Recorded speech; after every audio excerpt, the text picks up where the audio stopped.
The healing cabin. The small ship drifted through the silent dark of space, its metal hull scratched and tired from years of wandering.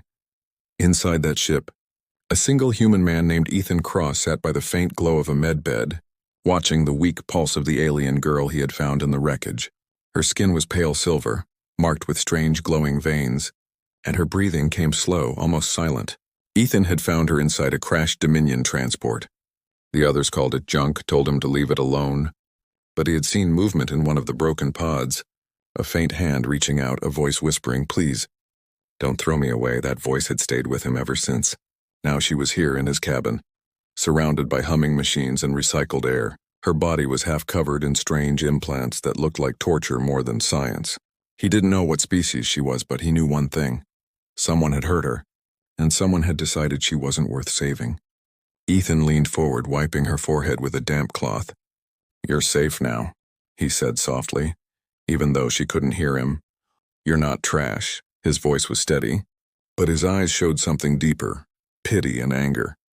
Outside the window, the stars passed slowly, like silent witnesses.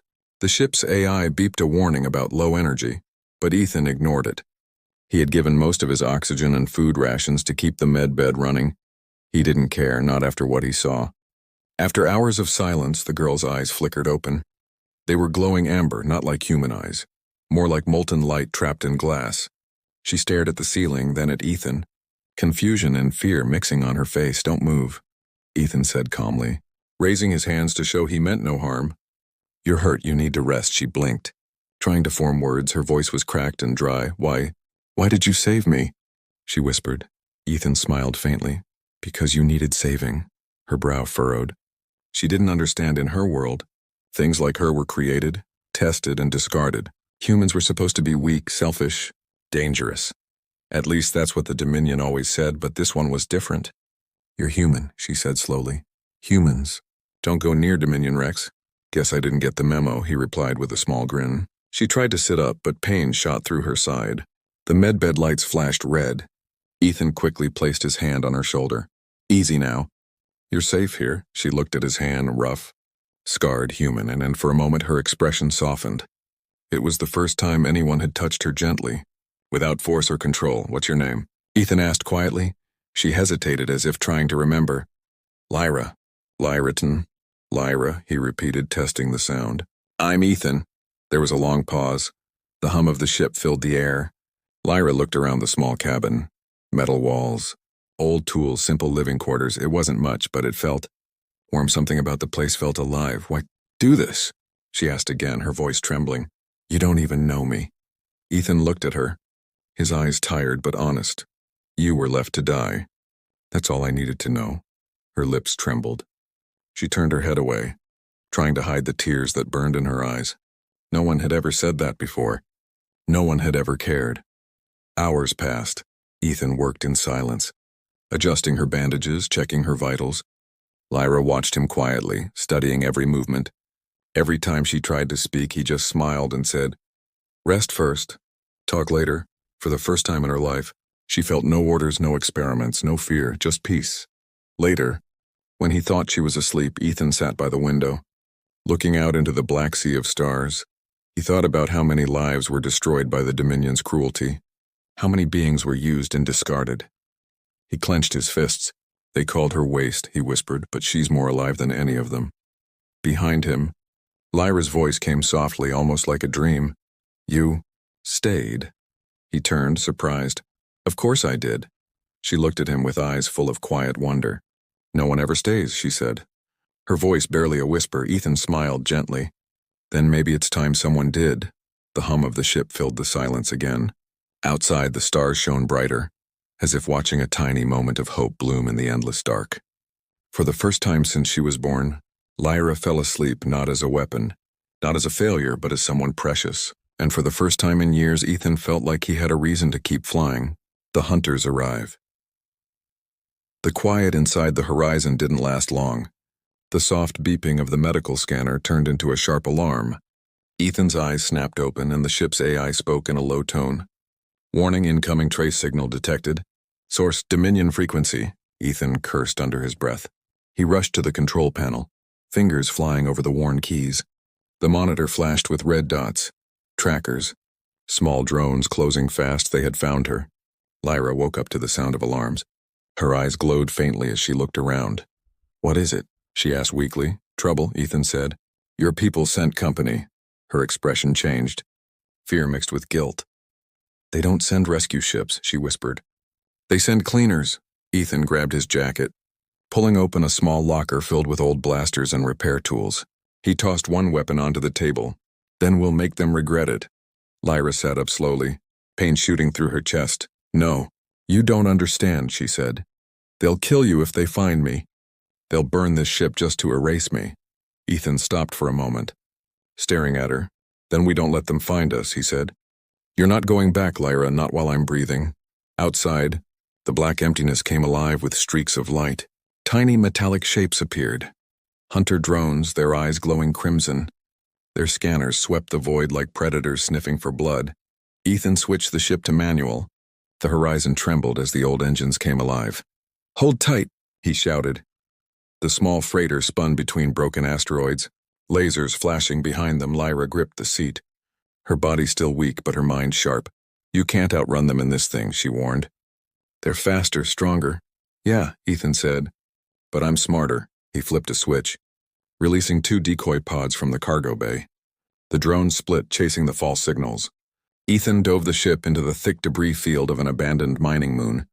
The gravity waves bent their radar. For a moment, silence returned. Lyra exhaled, shaking. "You risked your life for me again," Ethan smiled, trying to hide his fear. "You're terrible company, but I'm starting to get used to it." She looked at him, puzzled. "Humans always joke when they face death?" "Only the good ones," he said with a small grin. But peace didn't last. The AI spoke again. Multiple signals reacquired, 2 cruisers entering range. Ethan's face hardened. "They're not giving up." Lyra closed her eyes, focusing.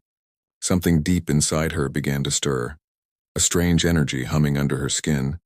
"I can mask our life signs," she said quietly, "but it will hurt." Ethan turned to her. "No, you need rest," she shook her head. "If they find us, you die too." Before he could stop her, the lights flickered. Her veins glowed bright blue. The ship's systems registered a sudden drop in signature readings. They were gone from scanners. Invisible in the void, Lyra gasped, her hands trembling. "It's done. For now." Ethan knelt beside her, supporting her shoulders. "You didn't have to." "I did," she whispered. "You saved me once, let me return it." He stared at her, unable to find words. For the first time he saw not just an injured girl, but someone strong, someone who refused to be what her creators made her. Outside the viewport, the Dominion cruisers passed silently, searching, scanning, but finding nothing. After a few minutes, they drifted away, engines fading into the dark. Ethan leaned back in the chair, letting out a long breath. "We made it." Lyra's eyes closed, exhaustion washing over her. "No," she murmured, "they'll come again." "They always do." He looked at her sleeping form, then at the stars beyond. "Then let them come," he whispered. "I'll be ready." The ship floated quietly, hidden under the shadow of the moon. But in the distance, one last drone lingered, recording the faint trace of human life. It sent a single pulse back to its masters. Target acquired. The memory of fire. Silence filled the horizon after the chase. Only the soft hum of life support remained. Ethan sat by the small window, staring at the glow of a dying star far away. He hadn't slept in 2 days. His mind was still caught between fear and wonder. Behind him, Lyra slept in the medbed, her breathing slow, her skin faintly glowing under the pale lights. Sometimes her fingers twitched. Sometimes she whispered words in a language he couldn't understand. He watched her and thought, what kind of world throws away something like this? Hours passed before she opened her eyes again. Her voice came soft. "They will find us soon." Ethan turned, smiling faintly. "Let them try." She looked at him for a moment, then whispered, "You don't understand what I am." Ethan leaned forward. "Then tell me." Her gaze drifted toward the ceiling, her pupils glowing amber again. "I was made," she said quietly. "Not born." Ethan froze. "Made." She nodded slowly. "In a place called the Forge Labs, they took parts of many species, human DNA among them. They wanted soldiers without fear, weapons that never question. I was the first one that survived. Her voice trembled. But I felt too much. I hesitated when ordered to kill. They said emotion was a failure, so they erased my memories, burned my name and threw me away. Ethan said nothing for a while. The air felt heavy. And the others? They were destroyed, she said softly. The ones who screamed were called defects. Ethan clenched his fists, anger building quietly inside. Monsters, he muttered. Lyra tilted her head. You hate them? I hate what they did, he said. Not you. She looked surprised. Most would fear me. Most aren't me, Ethan replied, smiling faintly. I've seen scarier things than kindness. Something inside her chest tightened, a strange warmth she couldn't name. He stood up, walking to the control deck. We'll head toward the free zone colonies. They don't answer to the Dominion. Maybe they can hide you. Lyra's voice trembled. You risk your life for me again, why? Ethan turned, his eyes calm. Because I see a person, not a weapon. For a moment, neither spoke. The only sound was the hum of the ship drifting through the dark. But deep inside her, memories began to stir. The darkness of the forge returned, the screaming halls, the endless tests. Her body shook, the veins on her arms glowing bright. Ethan saw the change and rushed to her side. Lyra, what's happening? Her eyes turned pure gold. They're inside my head. They can still reach me. Before he could answer, sparks flew from the medbed. The ship's lights flickered and a holographic mark appeared on her skin. The Dominion's control code. Ethan grabbed a tool from the wall, slicing the power lines to stop the signal. The lights went dark. Only the emergency glow remained. Lyra gasped, falling forward into his arms. Her breath came in short bursts. You broke the link, she whispered. They'll know. They'll come faster now. Ethan held her steady. Then we keep moving. Tears slid down her cheek, glowing faintly blue. No one ever fought for me before. Get used to it, he said quietly. She looked up at him, eyes shining with something she didn't understand. Trust, maybe hope. You don't even know what I can do. He smiled. Then show me when you're ready. Outside, the stars drifted past. But far behind them, two massive ships were moving through hyperspace, following the broken signal that had pulsed for only a second. Inside the dark cabin, Lyra leaned against the human who had saved her twice and whispered, I remember fire, Ethan. I remember what they made me do. He looked at her softly. Then we'll make new memories, ones that burn for something better. For the first time, Lyra smiled, small and fragile, but real, and far away, deep in Dominion command. An officer stared at the recovered signal and said coldly, Subject Lyra 10 lives. Send the reclaimers. The reclaimers. The next morning, the horizon drifted in the shadow of a quiet moon. Its engines were silent, its lights dim. Ethan moved carefully through the narrow corridors, checking fuel levels and oxygen tanks. He didn't dare power the main reactor, not while Dominion trackers still searched the sector. Lyra sat near the viewport, wrapped in a thin blanket. Her silver hair glowed faintly under the soft light. You didn't sleep again, she said, her voice calm but tired. Ethan smiled weakly. Didn't want to. Every time I close my eyes, I see those red drones. She turned to him, eyes glowing faint gold. You fear them, yet you face them. He shrugged. That's what humans do. We run scared but keep going anyway. Her lips curved in a faint smile. Strange species. Before Ethan could answer, the ship's AI broke the silence. Warning. Hyperspace disturbance detected. Multiple signatures incoming. Ethan rushed to the console. His heart sank as he saw them. 5 Dominion ships emerging from the void, sharp and silver like blades. Reclaimers, he muttered. They really want you back. Lyra's body stiffened. Those are not soldiers, they're harvesters. They don't capture, they erase. Ethan's hand flew over the controls. Then we don't give them a chance. He powered the engines, pushing the throttle. The horizon shook violently, dust falling from the ceiling. Outside, energy beams tore through the black sky, explosions lighting the darkness. The small freighter darted between rocks, its shields flickering blue. Lyra gripped the console edge. You can't outfly them forever. Then we make them chase us where they can't follow, Ethan said, turning the ship toward the surface of the dead moon. As they entered the thin atmosphere, plasma fire streaked past. Shaking the hull, alarms screamed.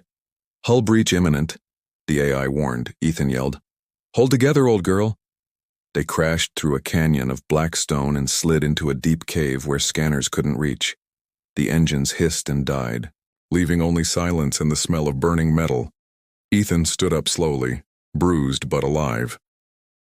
You okay? Lyra nodded weakly. I'm fine. But they'll come down here. Ethan grabbed his rifle. Then they'll find out humans don't go quietly. Lyra looked at him, pain in her eyes. Ethan, if they capture you, they'll make you suffer to reach me. He met her gaze. Then they'll regret it. She wanted to argue, but she saw the fire in his eyes. Stubborn, fearless, human. The cave trembled as the reclaimers landed. Metallic footsteps echoed through the tunnels, their voices cold and mechanical. Subject Lyra 10, terminate. Ethan took cover behind a rock, aiming his blaster. The first reclaimer entered, tall and silver, its face hidden behind mirrored armor. Ethan fired. The bolt hit its chest. It staggered but kept moving. Lyra stepped forward, her eyes burning bright gold. Enough, she whispered. The air around her rippled, glowing with strange energy. The ground cracked beneath her feet. The reclaimer raised its weapon but froze as invisible pressure crushed its armor. Ethan stared in awe. Lyra, what are you doing? She didn't answer. Her voice sounded distant, almost echoing. They built me to destroy. Maybe it's time I decide who deserves it. One by one, the reclaimers' suits glowed red and burst apart, sparks flying like stars. Ethan shielded his face from the light. When it faded, the cave was silent again. Lyra fell to her knees, trembling, her glowing veins dimmed. I didn't want this, she whispered. Ethan rushed to her side, holding her shoulders. You saved us. She shook her head, tears falling. I killed them. He looked into her eyes, voice steady. You defended yourself. You protected both of us. That's not killing, that's surviving. She looked at him, broken but alive. They'll send more. He smiled sadly. Then we'll keep running. Together. Outside the cave, the remains of the Dominion ships drifted in orbit, silent witnesses to something new. A human and a creation who had both refused to obey. Lyra leaned against Ethan's shoulder, whispering, Why do you keep risking everything for me? He looked at her softly. Because you remind me what being human means. For the first time, she smiled through her tears. Then maybe I was made for something after all. In the darkness of the cave, surrounded by the echoes of battle, the human and the hybrid sat together, two lost souls finding warmth in the coldest corner of the galaxy. But high above them, a Dominion command ship received the final transmission, a metallic voice saying, Reclaimers destroyed. Subject Lyra 10 has awakened. The war had just changed. The precious one. The cave was silent for hours after the battle. Only the soft hiss of cooling metal and Ethan's slow breathing filled the dark. Lyra sat beside him, her head resting against his shoulder. Her body still glowed faintly, but she looked different now. Calmer, older, like someone who had finally seen her reflection for the first time. Outside, the broken reclaimer ships burned against the gray sky, their smoke rising like a dark signal. Ethan knew others would come, maybe whole fleets, but for now, they were alive. He looked at her, voice quiet. You should rest. Lyra shook her head slowly. They will not stop. They will burn every world to reach me. Then they'll have to go through me first, he said simply. She smiled faintly. You can't fight an empire. Maybe not, he said, but a man can make them bleed. She looked at him with soft eyes, that strange human fire she couldn't understand still burning in him. Why are you like this? She asked. You could have left me to die. Ethan chuckled tiredly. Guess humans are just bad at giving up. She wanted to laugh, but instead felt a lump in her throat. No one had ever spoken to her like this. No one had ever looked at her without fear or disgust. Then the ground trembled. A low, heavy vibration filled the air. Ethan stood up fast. They're back. Lyra's glow brightened again, but this time it didn't come from fear. It came from something deeper. Resolve. Above the cave, a massive ship descended. Its shadow swallowed the moon's surface. The Dominion flagship, the Harvester Prime, had come. Ethan ran to the ship's controls. We can't stay. They'll glass the entire canyon. Lyra stepped forward, her hair floating slightly as energy built around her. No, Ethan, this ends here. He turned sharply. What are you talking about? She met his eyes. They made me a weapon, but I'll choose how to use it. Before he could stop her, she walked out of the cave, the wind blowing her silver hair like a banner. The air shimmered around her as she lifted her hands. Ethan ran after her, shouting, Lyra, don't! She looked back and smiled, tears in her eyes. You treated me like someone precious, Ethan. I want to be worthy of that. The sky split open as the Dominion ship charged its main cannon. Light built in the clouds like a false sun. Lyra closed her eyes, whispering a single word. Enough. A wave of light burst from her body, pure and silent. It tore through the air, through the rock, through the void itself. The Dominion ship above cracked like glass. Breaking apart without a sound, Ethan fell to the ground, shielding his eyes. When the light faded, only silence remained. The ship was gone, vaporized, and Lyra stood in the center of the crater. Motionless, he rushed to her, catching her as she fell. Her eyes flickered faintly. Did I stop them? She whispered. He nodded, tears in his voice. You did. Her lips curved into a weak smile. Good. Maybe now I can rest. Don't say that, Ethan said, his voice shaking. We can still fix this. But she only reached up and touched his face.